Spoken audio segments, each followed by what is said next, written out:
Bismillahirrahmanirrahim. Assalamualaikum warahmatullahi wabarakatuh.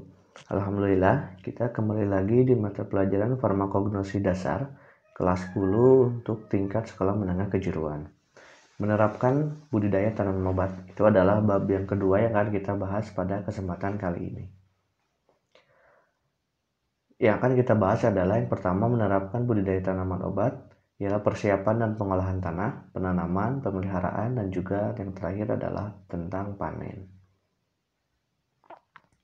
Budidaya tanaman obat. Budidaya adalah teknik memadukan unsur sumber daya alam, tanaman, dan teknologi sehingga diperoleh kuantitas, kualitas, dan kepastian hasil. Keragaman jenis tanaman obat, mulai dari jenis tanaman dataran rendah hingga dataran tinggi, menuntut dilakukannya penyesuaian lingkungan untuk kegiatan budidaya tanaman tersebut agar memberikan hasil yang diinginkan. Yang dimaksud dengan penyesuaian lingkungan adalah tentang iklim dan juga tanah. Unsur-unsur iklim, yang pertama ada suhu, curah hujan, sinar matahari, kelembapan, dan lain-lain. Unsur tanah, kesuburan tanah, kegemuran tanah, ketersediaan air tanah. Dahulu, sumber simplisia nabati diperoleh langsung dari alam yang masih tumbuh liar atau wild growth, sehingga kualitasnya masih beragam ataupun berbeda-beda. Dengan dilakukannya budidaya tanaman obat, diharapkan akan dihasilkan simplisia dengan kualitas yang ajak dan dapat dipertanggungjawabkan. Tumbuh liar kurang baik untuk dijadikan sumber simplisia dibandingkan dengan tanaman budidaya karena adanya variasi umur tumbuhan, bagian tumbuhan yang diambil sebagai bahan yang berkhasiat tidak sama, spesies atau jenis tumbuhan tidak diperhatikan. Adanya variasi lingkungan tempat tumbuh, yaitu iklim, suhu, cuaca, curah hujan, kelembaban, kesuburan, dan nutrisi dalam tanah yang dapat mempengaruhi kualitas dan berkhasiat dalam tumbuhan. Hal tersebut menyebabkan mutu simplisia yang standar sulit didapatkan dan harga jual menjadi bervariasi pada tanaman budidaya. Mutu simplisia dapat lebih terjamin karena spesies tanaman jelas identitasnya, penggunaan bibit yang unggul, pemupukan, pemeliharaan tanaman, adanya tahapan budidaya yang sangat baik. Menurut Kertas Saputra 1992, tahap-tahap budidaya tanaman obat terdiri atas yang pertama, persiapan dan pengolahan tanah, yang kedua, penanaman, yang ketiga, pemeliharaan, yang keempat adalah panen. Oke, kita akan membahas yang pertama, persiapan dan pengolahan tanah. Pada budidaya tanaman obat, persiapan dan pengolahan tanah merupakan perhatian pertama yang harus dilakukan karena tanah menyediakan unsur-unsur hara yang merupakan makanan bagi tanaman. Kesuburan tanah meliputi kesuburan fisik, struktur tanah, suhu tanah, dan drainase tanah, kesuburan kimiawi, ketersediaan unsur hara dan pH tanah, dan juga kesuburan biologis yaitu aktivitas mikroorganisme tanah dan bahan organik tanah. Pengolahan tanah bertujuan untuk memperbaiki kondisi fisik tanah dan membersihkan tanah dari gulma atau tanaman pengganggu. Hal-hal yang dapat dilakukan untuk tanaman obat tertentu pada saat pengolahan tanah diantaranya, yang pertama, menanam tanaman dengan kedalaman 25-40 cm untuk tanaman yang akan diambil umbinya. Yang kedua, menanam dengan jarak 45-60 cm saat tanaman lama sudah melapuk untuk tanaman berbentuk pohon seperti cengkeh atau Eugenia caryophyllata. Membuat bedengan untuk tanaman berbentuk herba misalnya pegagan, Centella asiatica, dan meniran atau Phyllanthus niruri. Kemudian yang keempat, membuat teras-teras pada tanah yang terlalu miring atau disebut dengan terasering. Yang kelima, membuat saluran air, terutama untuk tanaman yang tidak tahan genangan air seperti cabai atau Capsicum annum.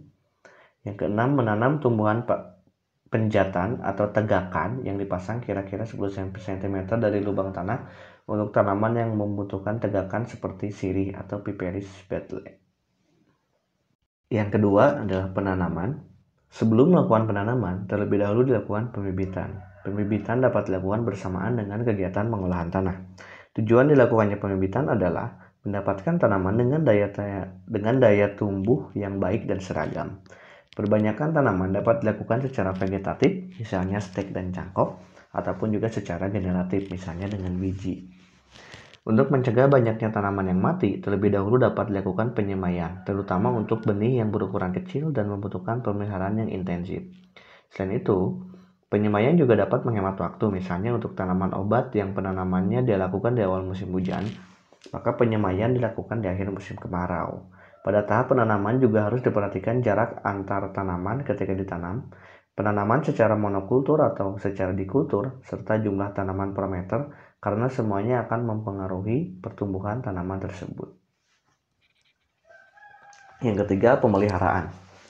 Pemeliharaan tanaman obat bertujuan agar tanaman terbebas dari gulma dan hama tanaman sehingga memberikan hasil yang diinginkan. Pemeliharaan ini meliputi yang pertama pemupukan, yang kedua penyiraman, yang ketiga penyiangan, yang keempat pengendalian hama dan penyakit.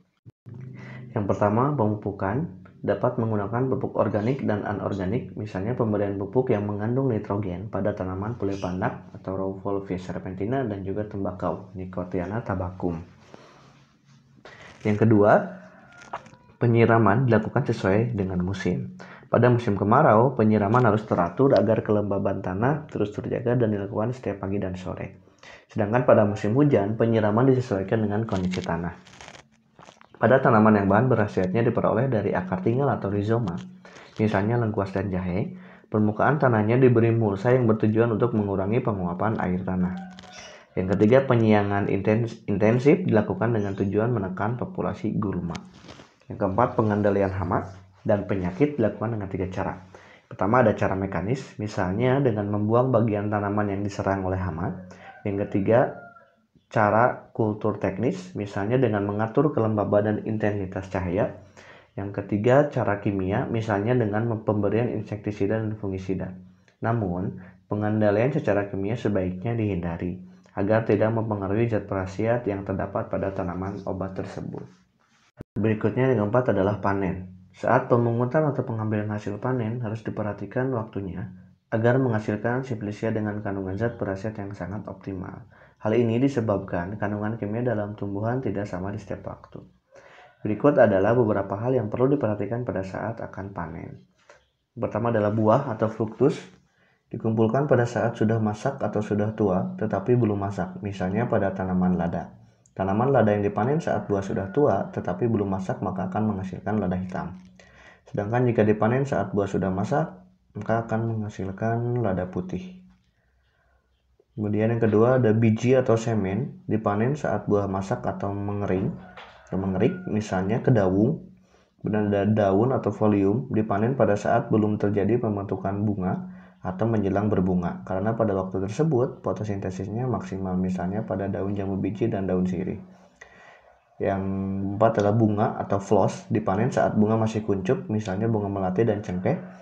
Yang berikutnya ada akar tinggal atau rizoma, dipanen pada saat bagian tanaman yang berada di atas tanah menguning, yaitu pada permulaan musim kemarau, misalnya ada jahe, kunyit, dan temulawak. Yang berikutnya ada umbi lapis atau bulbus, dipanen saat bagian tanaman yang berada di atas tanah mulai mengering, misalnya adalah bawang putih. Ya, alhamdulillah kita cukupkan sampai di sini. Itu adalah bab kedua tentang menerapkan budidaya tanaman obat. Jazakumullah khair buat semuanya. Wassalamualaikum warahmatullahi wabarakatuh.